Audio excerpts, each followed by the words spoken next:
Bismillahirrahmanirrahim. Assalamualaikum warahmatullahi wabarakatuh. Perkenalkan, nama saya Tri Marliana, usia 21 tahun. Saya lulusan D3 Kebidanan Stikes Mitra Arjuna Palembang. Baiklah, saya akan membahas tentang USG atau ultrasonografi.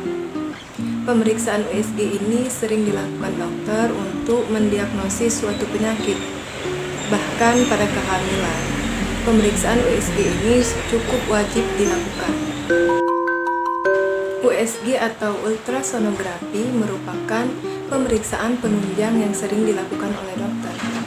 USG bekerja dengan gelombang suara yang dialirkan oleh alat USG-nya, kemudian dipantulkan oleh organ-organ tubuh kita.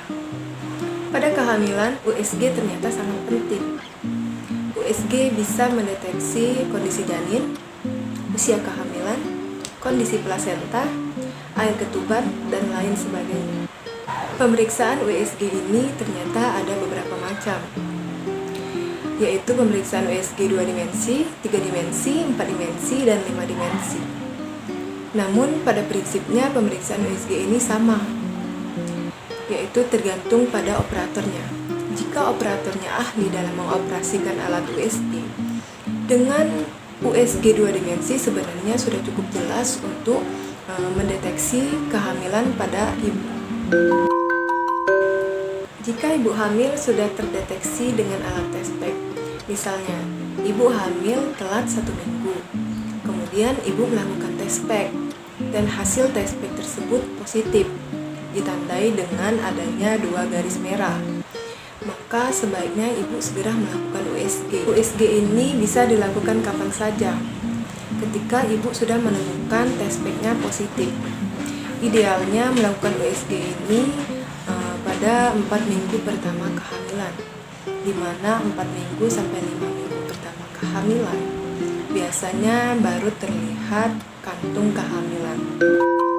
USG pada prinsipnya dapat dilakukan selama kehamilan. Jika kita tahu pedoman dokter, maka biasanya dokter menganjurkan USG 3-4 kali selama kehamilan. Rinciannya adalah USG pertama dilakukan sebelum usia kehamilan 12 minggu atau pada trimester pertama. USG pada trimester pertama ini sangat penting karena USG bisa mendeteksi apakah janin berkembang dengan baik atau tidak. Ada kondisi di mana ternyata kehamilannya kosong, ada kantung janinnya namun tidak ada janinnya. Dan selain itu juga USG bisa mendeteksi apakah kehamilannya berada di dalam kandungan atau berada di luar kandungan. Jika kehamilannya ini berada di luar kandungan, maka bisa dilakukan penanganan secara dini. USG pada trimester kedua ini dilakukan untuk mendeteksi kondisi janin, itu yang pertama.